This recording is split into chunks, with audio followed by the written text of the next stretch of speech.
Welcome to our monthly workshop offered by the University of Kentucky and the Office of Work Life. We offer a variety of workshops for our UK working parents every month and throughout the year, really, as well as other opportunities for our parents to connect. So today we're going to be talking about healthy relationships with your children, ages 5 through 18 in particular. And we have with us Eric Wilkinson. He is LCSW and one of our therapist with our health and wellness team and our HR benefits team. So thank you, Eric, for being with us. We really appreciate you talking to us today.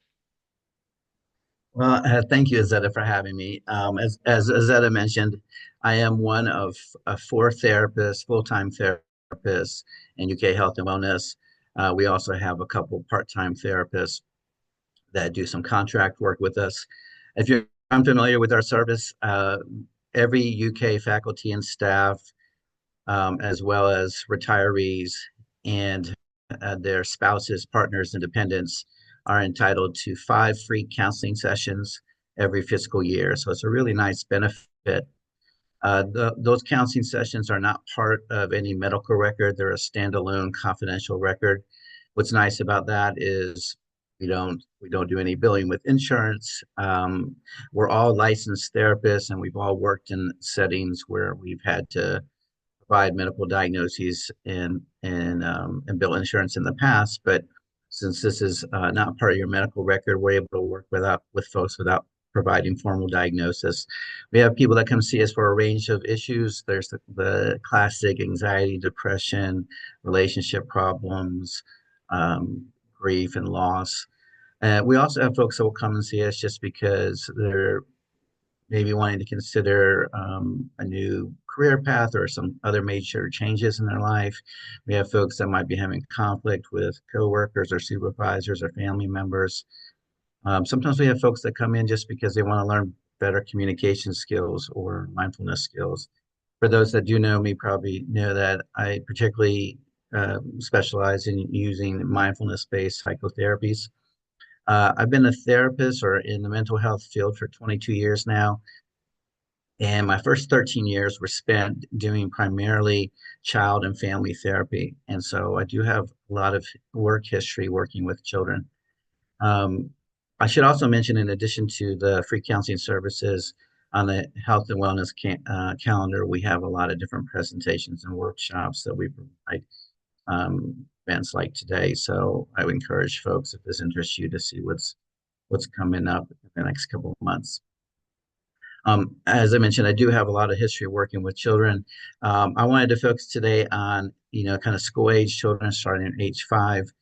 There's, extensive, great research out there about the importance of early childhood bonding, especially those first 2 years. But for today, we're going to focus on ages 5 through 18.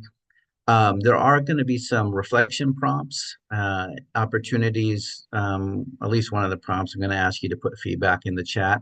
If you're someone who likes to write with pen and paper, I would encourage you to go ahead and get some pen and paper if you want to jot some things down.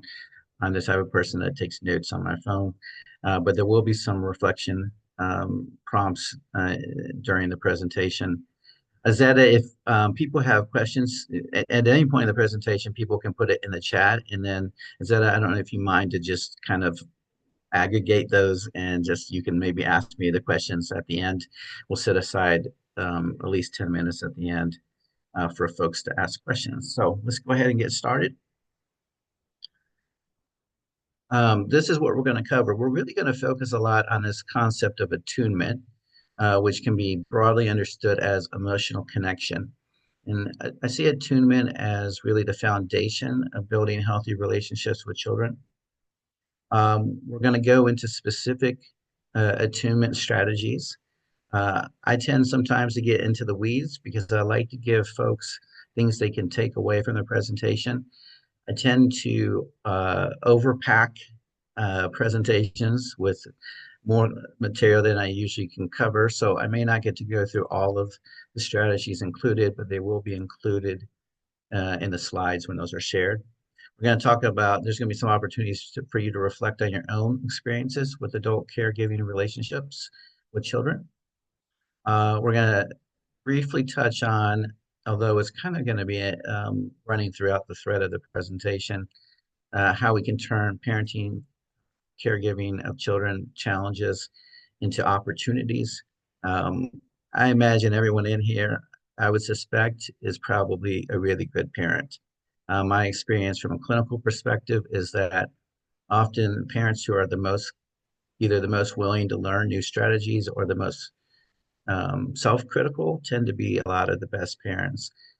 Just by showing up here, it indicates, or whether you're a parent or just a caregiver for children, it indicates that you care about the children that you're currently caring for. And then finally, we are going to conclude on a positive upswing note about the importance of play. So for this first, this is the one activity where I would like you to respond to these questions in the prompt, in the chat, I'm sorry. If you could just briefly reflect on what you would want, what you really want for your children, and what qualities you want them to take into their adult lives.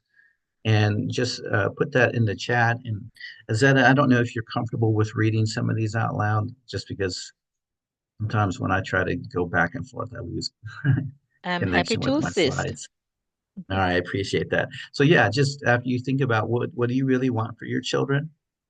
Like big picture, what do you want for your children? And what qualities do you want them to take into their adult lives? You can type that in the chat. Zeta will read those out. All right. So the first one says, I want them to know how to be productive and make themselves happy. I want them to exist in healthy relationships. Someone else said, happy and healthy, to be a strong individual, contentment and resilience. I want my son to be a caring and empathetic human that values others in the community. And we have independence and strong, confidence in themselves and feeling loved, self care, kindness, resilience, happy and content, happiness and peace of mind, the best childhood and future. Okay, now they're coming in fast and steady, so I gotta scroll down. We'll take a few more. We won't read them all, Okay. but if you want to read a couple more. Okay, growth mindset. Understand that emotions are information they can process, but don't have to act on until they are ready. Good self-esteem, hardworking, open to learning, flexibility, independent, caring, kind, able to grow up in a safe environment where they feel loved. Let's see. I want her to be happy in everything she does, be kind, caring, understanding, forgiving of others. Uh, Strong integrity, Christian foundation. I want them to be happy, healthy, know their self-worth, have confidence, and be empathetic and caring in others. And we'll And I'll pause stop there. there. I was going to say that's a great place to stop. So I hear a lot of folks mentioning both what I would consider psychological well-being or emotional wellness. There's a lot of happy and healthy out there. So both psychological well-being and wellness, as well as physical wellness. I hear a lot of folks mentioning strength and resilience. I also hear, and I'm encouraged by this, a lot of folks that want their children to be good members in the community, good citizens, caring, strong sense of empathy and kindness. These are all wonderful attributes. And so, what I would encourage is that this is something that I think everybody knows, but doesn't always consciously hold in their awareness is that our children are just like, especially when they're school age children, are really watching and tuning into everything we're doing. They're learning from us all the time. And I know that in some ways that could feel like, oh my gosh, that's a lot of pressure. But I also think that what it speaks to is that there are no perfect parents out there, first of all. A lot of parents really cause themselves a lot of stress by having some kind of ideal, some unrealistic ideal of or expectation of how they think they should be. And that creates a lot of suffering. Whenever we create some kind of ideal of how we think we should be, and then we compare how we are, we always come up short and feel bad about it. So there are no perfect parents. There are some core practices that really help out children. But for the most part, you have many, many, many, many opportunities to build relationship and to help them to grow. If you can provide safety, care, stability, warmth, and love, they're going to be just fine.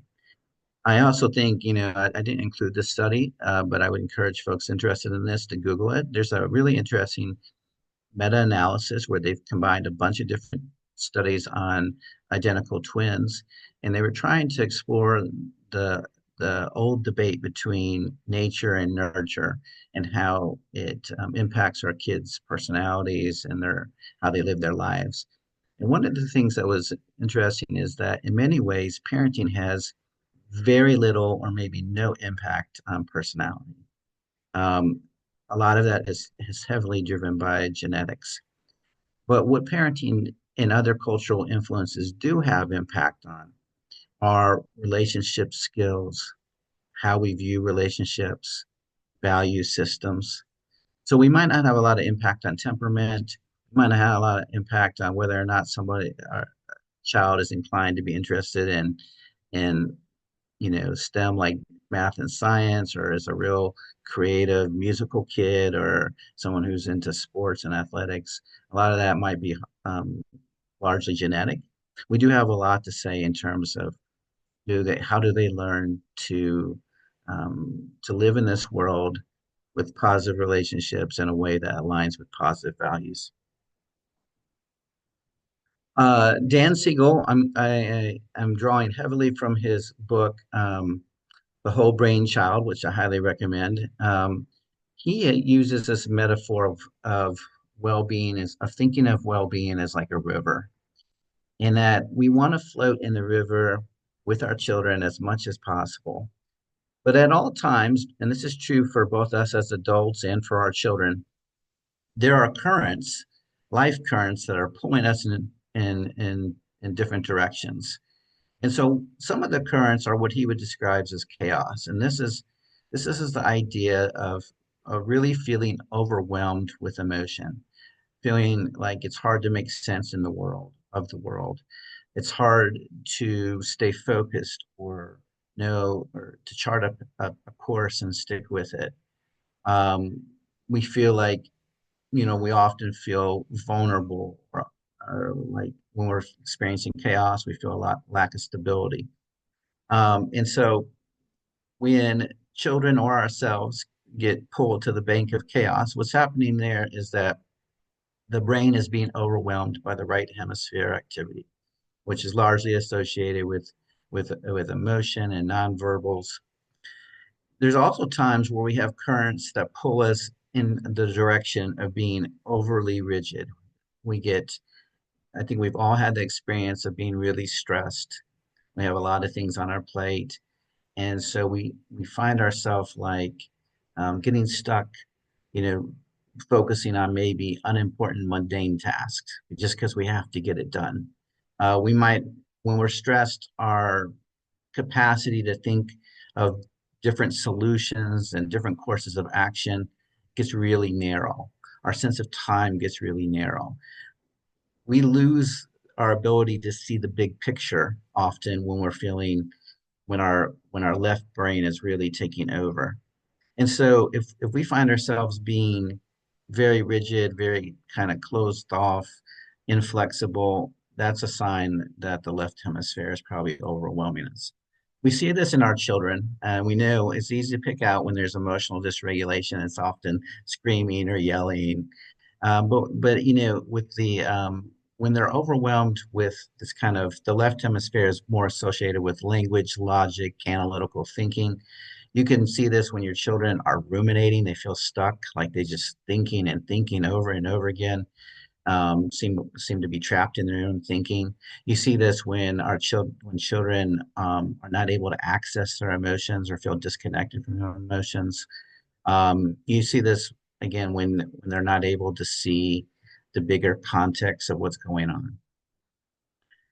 Part of being building healthy relationships children is helping them navigate these currents and integrate the left and right hemispheres of our brain. Much of what drives childhood developmental psychology currently is attachment theory. And probably most of you have some familiarity with attachment theory. It's developed by John Bowlby and Mary Ainsworth. And this is the idea that caregiver bonds are central to help not only helping children meet their survival needs, but to start to develop maps of the world, of relationships, and of themselves. It's through our relationships and through our attachment bonds that children start to understand who they are, start to understand, is the world safe or dangerous? Can I trust in people or not trust in people? Am I better off going alone, or does it benefit me to actively engage in relationships? We can think of the survival needs as kind of paralleling the two or lower levels in Maslow's hierarchy of needs. And that includes, safety and your basic material needs. Um, Maslow theorized, as probably most of you know, that we have to meet our lower level needs in order to meet our higher order needs, such as love and belonging, self-esteem, and self-actualization. Put in bold this bottom part, that attachments are affectional bonds. It's really about affection. Secure attachments form when caregivers consistently are present. So, they're interested in their child's lives. They're available to their children. They're not just always absent, whether it's physically or emotionally or intellectually absent. They're sensitive and they respond to their child's needs most of the time. Nobody does that all the time.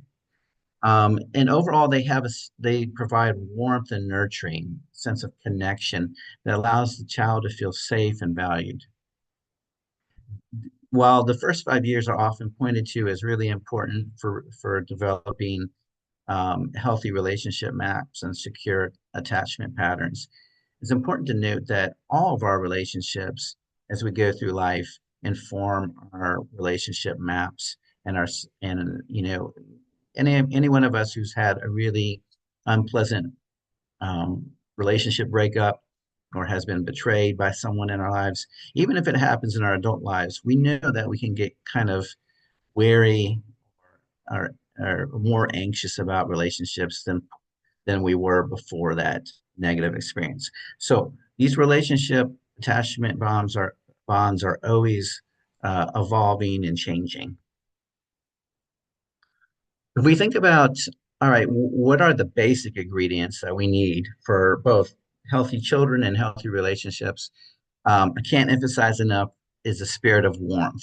We are going to mess up as caregivers for children. There's times you're going to lose your patience. There's times where you're going to be stressed and not be able to put things in context. There's going to be times where you misread. Anyone who's ever spent any time with teenagers, I think you're doing pretty good if you're reading their body language accurately, maybe 50% of the time. There's a lot of misinterpretation. We're going to make mistakes. But if the mistakes are within the context of overall warmth, even in those moments, we're strengthening our relationship bonds. And it also provides us opportunity to repair the relationship when we have acted in some way that's caused some damage or some harm. So parental warmth, the research is really strong. Children that have warm parents tend to have a lot more emotional stability. They tend to find their lives meaningful and have a more optimistic view on life. They experience more positive relationships and emotions, and they have more self-esteem and resilience. And I think with vulnerable populations, for example, if we think about kids, LGBTQ kids, um, one of the biggest protective factors for LGBTQ kids is, when they shared their identity with their caregivers, did their caregivers respond with support and kindness? And that makes all the difference. So just knowing that warmth, that's the one thing that if you really want to have a healthy relation with your child, you can't skip. We also knew that it's important for kids to have structure of all different ages. And so we have to provide some guardrails around their behavior. And as they get older, we start to give them more independence. Um, but we need to be making sure that there's clear expectations or what kind of behaviors are okay and not okay, and clear understanding of if the child makes a bad decision, what are the consequences. There needs to be consistency. It's really can be damaging to trust in the relationship if you say you're going to do something and then you don't do it. um, it's also damaging to a relationship if you have unrealistic or age inappropriate expectations for your children. So you need to make sure that you're not treating a 7-year old like they're a 15-year old. Need to make sure that if you say we're not going to be on screens after 8 o'clock, that you don't go back and forth, because that really undermines the child's trust. That if I can't, even it's happening often on an unconscious level, but if I can't trust that you're going to enforce screen time, what else can I not trust you to do? Examples of this kind of routine or structure is bedtime routines, curfews, family rules, you know, understanding of what gets privileges and what results in consequences. Also, it's really important to have like intentional, family time, intentional fun time, recreation time. All these things are, children don't come in the world knowing how to structure their time. And I think the challenges with social media and the addictive nature of social media and internet and smartphones, it makes it more challenging than maybe ever before to help children structure their time in a healthy way. And finally, it's really important that we provide autonomy for them to express themselves. We know that there's a lot of I used to see a lot of arguments with the families I worked with over piercings, hair color, the music kids listen to. Um, I think from this perspective, if you're trying to support your child to be an independent, eventually an independent adult who is confident in themselves, who feels comfortable with exploring different parts of themselves, who feels like they can express themselves freely, then it's really important that you give them age appropriate autonomy. And the research again backs this up that, you know, very when parents are very restrictive on autonomy, it tends children are much more likely to have um, emotional disorders, anxiety disorders, sometimes dependent personality traits when they're adults. Um, as caregivers, we're the safe base. We set the guardrails. We provide support so that children don't harm themselves. But we also need to provide these opportunities for them to differentiate themselves from us. They may have different political views. They may have very different tastes and style. If we can support that, it's more likely they're going to grow up with a healthy self-esteem, with self-confidence, and again with being comfortable expressing themselves. So those if we look at the Maslow hierarchy of needs, if we think about warmth, I mean, providing warmth to children, that's important from a safety security standpoint, a love and belonging standpoint, a self-esteem standpoint. We think about structure through behavioral control. That's important from making sure their physiological needs are met, again, that their safety is met. But it's also important in developing a sense of belonging, because when you have clear, explicit expectations, this is this is this is the rules for our family. This is how we do things in this family. This is how we respond to conflict, or you know certain nights of the week are family time. Yes, you're providing them structure, but you're also providing them the benefits of being in a group, the benefits of belonging to a family. There's a really great book out there I recommend titled Dopamine Nation. And one of the things they were looking at, the psychiatrist who wrote the book, I can't think of her name right now, but she talked about how like pleasure is at our fingertips almost any time now with internet and smartphones. We can spike our dopamine almost at any time. Um, when parents set boundaries around pleasure, for example, how much time you can play video games or be on your phone, not only does it decrease the risk of like anxiety disorders and all the kinds of problems that social media creates, but again, it creates a buy-in. It's you understand that this is you're part of this family, and that creates security and love and belonging. And then finally, that the slide that I showed about granting autonomy, allowing um, kids to express their individuality, that is really important. Again, really for all of these, for but safety, love, and belonging, but definitely important for self-esteem and self-actualization. All right, so let's talk about attunement. So attunement is connecting with the emotions of your child. It's letting them know that their feelings are felt by you and understood. Attunement in order to really build secure attachments and healthy bonds. We need at a young age with babies, physical touch is very important. Meeting all the physical needs is really important. So there's an attunement there on a physical level. We know for babies and toddlers, mirroring their emotions, laughing with them, mirroring their facial expressions, that that's really important.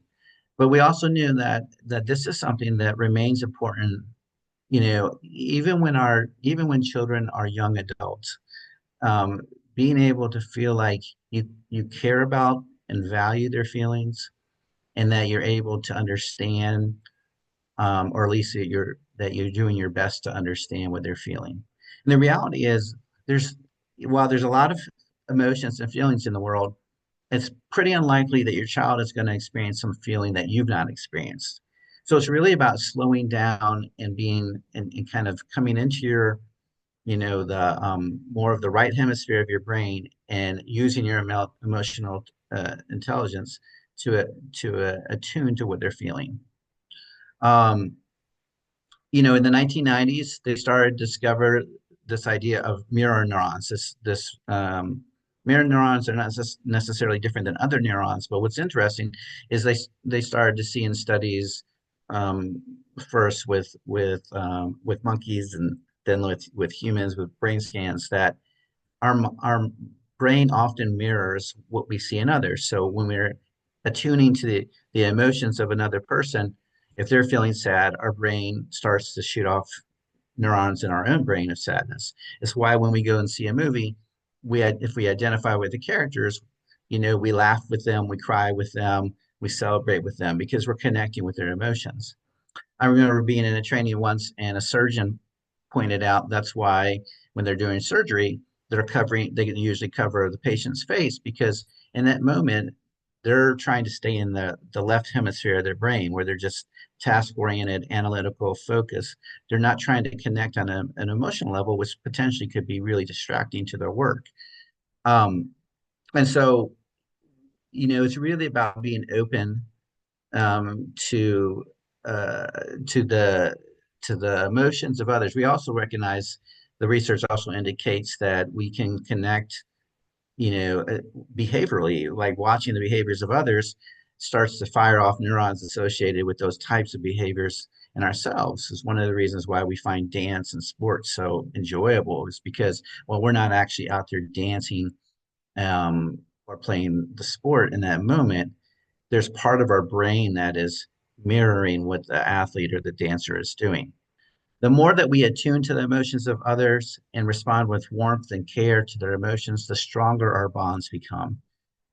It's important to note that our children are always kind of creating and recreating relationship maps.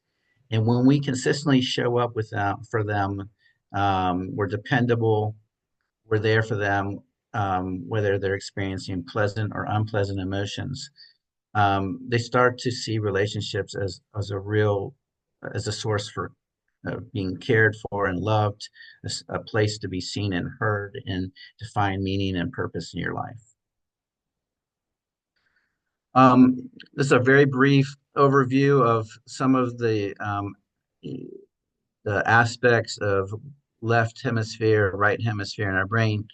Um, this part of building healthy relationships is helping to integrate the right brain and left brain hemisphere.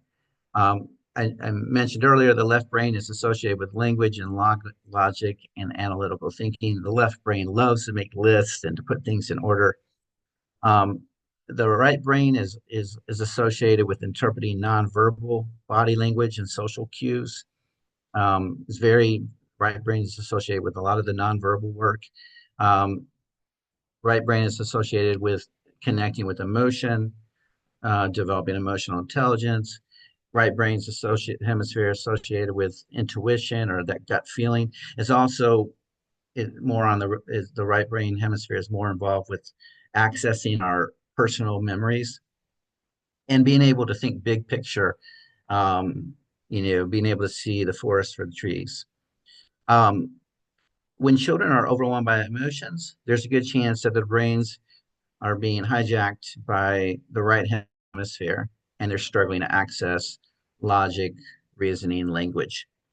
When children become really stuck in their thinking or inflexible in their thinking, when they're not able to see the big picture, when they're disconnected from their feelings or the feelings of others, when they're unable to read social cues, there's a good chance the brain has been hijacked by the left hemisphere. The reason why this is important is because if we say we want to tune to our children, we kind of need to do an assessment. First and foremost, what am I feeling? Like, where am I? Am I integrated? Because if I'm in an emotionally reactive state, I'm going to have a difficult time effectively attuning in a healthy way with my child.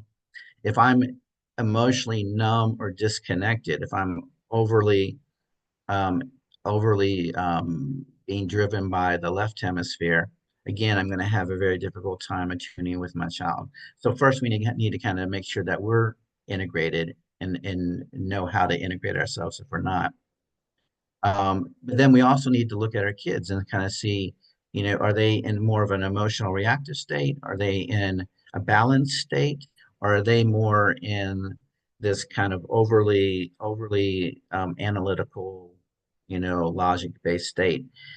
If we can make that determination, it can help us understand what they need in that particular moment. So here are some attunement strategies. Um, I just mentioned the first one, which is to bring awareness to your emotional state and also to the emotional state of your child. Um, one of the ways we can, if we're feeling emotionally reactive, if we just pause and just name what we're feeling, and that's one of the strategies I'll also encourage you to do with your children. If we name what we're feeling, like the activity in the emotional center of our brain, the amygdala, it calms down just a little bit. So this idea of name it to tame it. Well, we also know that if we recognize that there's strong emotions being felt, we may need to take some belly breaths and kind of activate our parasympathetic nervous system, kind of calm ourselves down before we engage with our kids. We may need to take step outside for a little bit and get some access to nature. We may need to go and get some water and throw it on our face in order to kind of essentially have us be less emotionally reactive. Likewise, if we're feeling really disconnected from ourselves and the world at large emotionally, we may have to figure out, all right, I need to I need to come out of my head, out of my thinking, and drop into my body and start to say, what am I feeling physically? What am I feeling emotionally? If I can drop into my body and identify what I'm feeling, then all of a sudden I'll be able to tune to what my child is feeling. So how do we do that? It doesn't often happen fast, especially if you're in an arousal or reactive state, or if you're really exhausted or disconnected from your feelings. When stuff starts to get stressful, whether your kid is throwing a fit or seems crying is inconsolable, It's really helpful to slow down, take that time for yourself. And also, a cognitive coping skill is to remind yourself that while this is a difficult moment, and that's a self-compassion practice to say, this is really hard right now. Like, this is a hard moment right now, or it's so hard to be parents sometimes, or so hard to be caregivers. I remember once I was working with a kid and he had a meltdown out in a community out in a community setting, and he laid down on the ground. He's about 9 years old. No, actually, I think he was about 7 or 8, and he was just screaming like I was murdering him.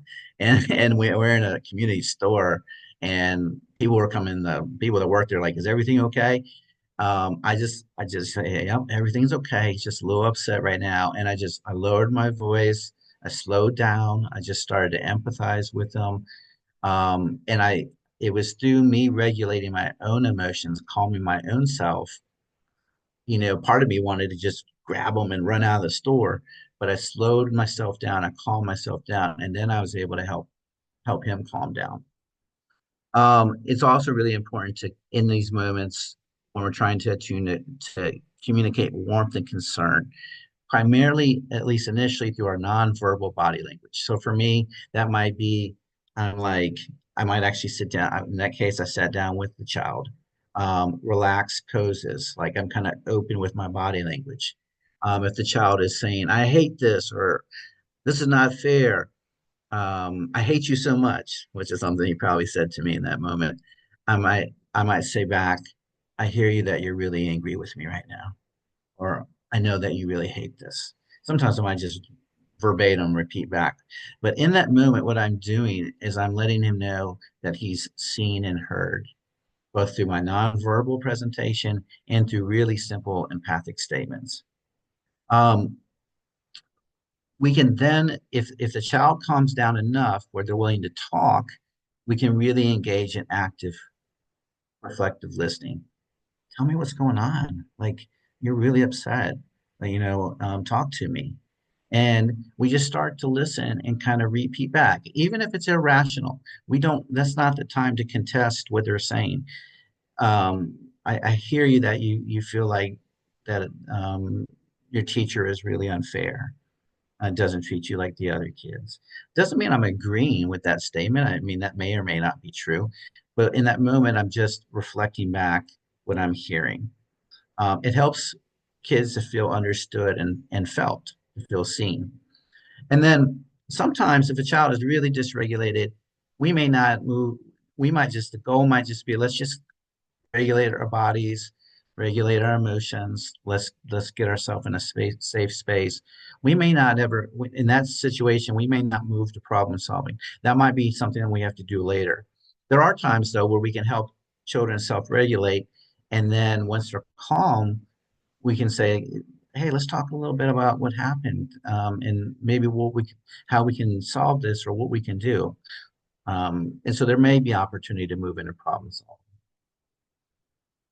solving. This idea of practicing the pause is the hardest part, right? When things get really intense emotionally, whether it's because we've had just a really stressful day, a hard day, maybe we've been in an argument with our partner, maybe our boss has been a real jerk, we're feeling frazzled, you know, it is hard not to just, if a child acts out, not just to say, stop what you're doing, to yell at them, just to react. So the most important part of like regulating yourself so you can attune to your child is to first pause.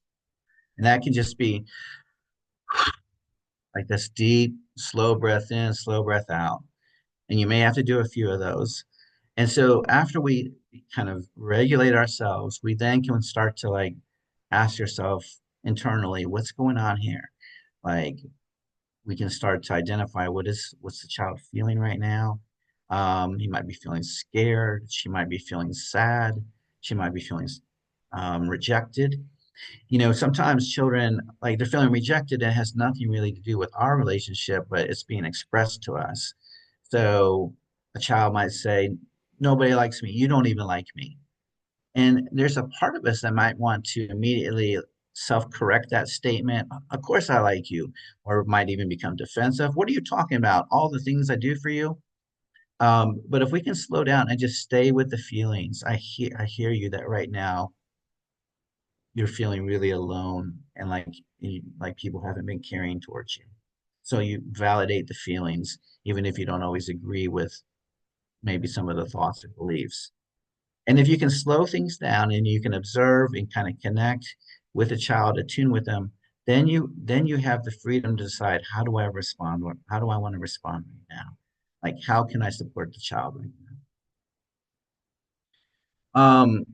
What I've just described is very similar to what Dan Siegel calls connect and redirect. It's this idea that we can surf our child's emotional waves. And anyone that spent any time with toddlers or young children know that there's a lot of surfing that you got to do those first few years. Um, we can attune to their big emotions. And it's really important to validate them and help them name their emotions and provide space for them to express it before we jump to trying to use logic or problem solving. Um, Listening is important that it's non-judgmental, that we're not making assumptions. We don't listen and say, well, you always get upset when you have a math exam. This is nothing new. There's like a judgmental tone in that kind of thing. Like I bet other kids don't freak out like this. That's very judgmental. So we're non-judgmental listening, compassionate body language. If you have the type of child who likes to have their back rubbed or something, you got to know your child, but that might be a way to help regulate. It might be that you have to ask them, say, hey, it's okay if I rub your back, or hey, do you need a hug?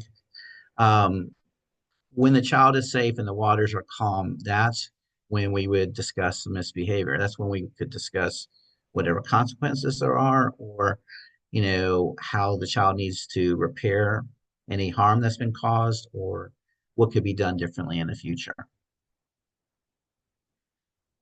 When we're looking at our children in general, if we're trying to engage them in left brain activity, we need to really look at them and see, are they receptive right now? Are they present in the moment? Are we connected?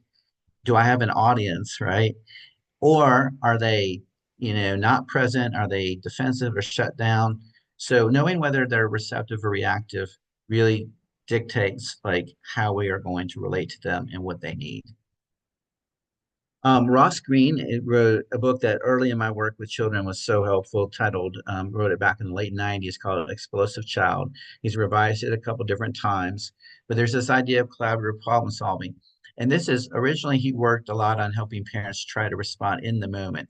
But I think the feedback he got from both teachers and parents was that it's really hard for both the adult and the child to regulate their emotions and move into problem solving if there's been a big emotional breakdown or outburst. And so he shifted to this idea of looking for a neutral time when both people are regulated and making a neutral observation. I've noticed that you've been getting frustrated a lot when you've been working on your homework. That's just a neutral statement. There's no judgment there. You're not saying it's good or bad. You're just saying, I've noticed that this is happening. You might even say that I hate, I hate to see you so frustrated. That's got to be really hard. Might make an empathic statement. And then you follow that off with just what's up? What's going on? Tell me about what's going on. So you open it up as an opportunity for the child to express their concerns. Um, if you can get them to express their concerns, you can validate those concerns. Sometimes they may not know what's bothering them. So you might even just say, well, okay, I tell you what, why don't you give it some thought about what's been upsetting you lately, and then we'll come back and talk about it. If they are able to express their concerns, you can then express your own concerns. I really want you I don't want you to be so unhappy when you're working on math. Your education is important, but so is your happiness. I want you to be able to learn, but do it in a way that doesn't feel so frustrating. So you express your own concerns. Um, and then you might say, I wonder if you have any thoughts of what could be helpful, and you give them an opportunity to engage in problem solving. And initially, there's no wrong answers. Like, we'll consider everything. Now, some of the things they might throw out might meet their concerns. They might say, well, I'm just not going to do math anymore. That meets their needs, but it doesn't meet my concerns, which is I want you to continue to learn, and you need to use math in life. So I hear you that that would work for you, but that doesn't address my concerns that I want you to continue to learn and do well in school. Do you have any other ideas? You can sometimes provide suggestions, but I do that as as a last option. I try to see if the kids can come up with their own plan. If you come up with a plan, you acknowledge, hey, let's give it a try and see how it works. Let's plan to come back, check in, and see how it's going. And you remind them that a lot of times, most of the time, we don't solve problems the first time we try something. So that's collaborative problem solving. I'm moving towards the end of my time. I'm going to run through a few of these, um, and I'll wrap up here in like the next 2 minutes, hopefully. So if there's any questions, 2 or 3 minutes. Name and entertainment, I already mentioned that, but what's really interesting is a huge role that I don't know if parents always consciously acknowledge is giving your children opportunity to tell stories, and we want them to tell stories about everything going on in their lives, like the good and the bad. But what's really important is when a child has a really scary event or really scary emotions, it's by providing a safe place for them to retell what the story that happened, but to tell it with them. So yes, you acknowledge the scary part or the part where they were felt hurt or upset, but you also bring into the story any support that other adults or other kids gave them or that you yourself gave them. You remind them that how they access supports, how people stepped up. You also remind them how it was resolved or how you eventually things a day or two later, things were better. Sometimes kids have to tell these stories, especially when they're young children, multiple times to work through difficult emotions. But if you make the space to do that, then you allow them to get a sense of their capacity to, experience difficult things and and either solve the problem or seek out help, and that builds resilience. It starts to build a sense of competency. It starts to build a sense that the world is safe, that there's people around that I can trust that will help me. And so this is where so much of the learning happens, but it happens through storytelling. Um, there also is, like I mentioned, great value in just having them tell stories because this is how they make sense of the world and themselves. So I've provided some prompts here or activities you can use to encourage storytelling. It could be tell me a story about something that surprised you today, something that upset you, and something that made you happy at school.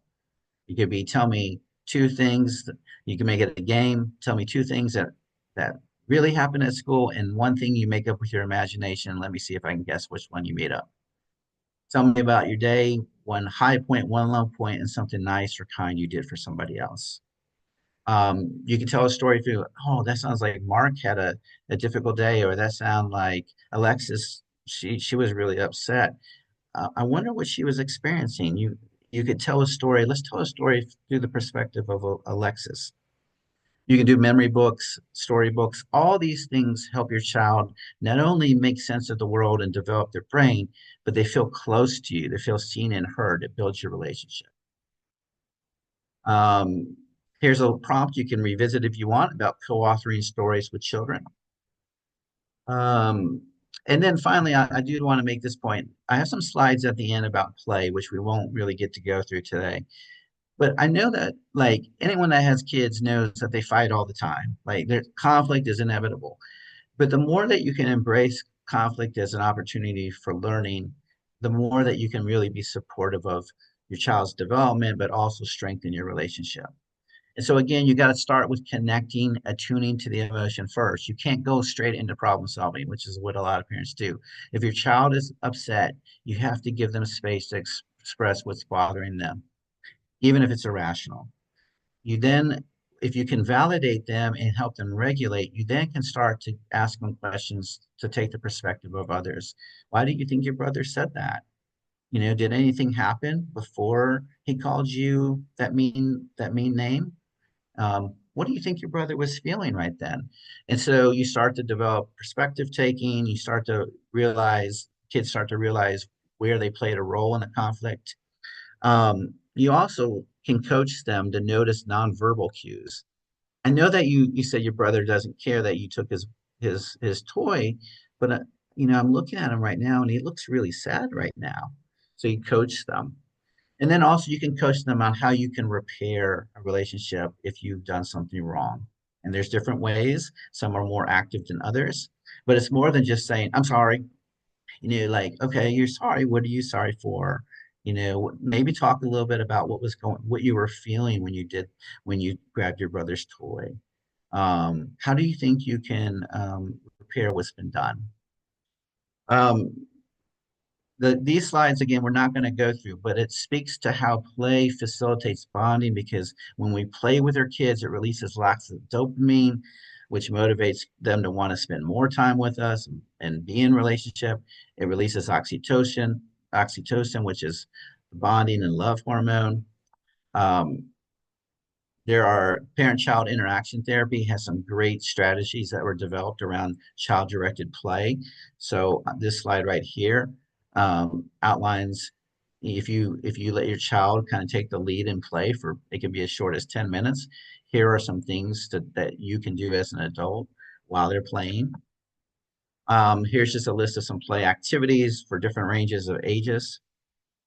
And here is my reference list. I will go back here's also information about all the therapists, and here's some links to resources within human resources. I'll open it up. Zeta, I don't know if there's some questions.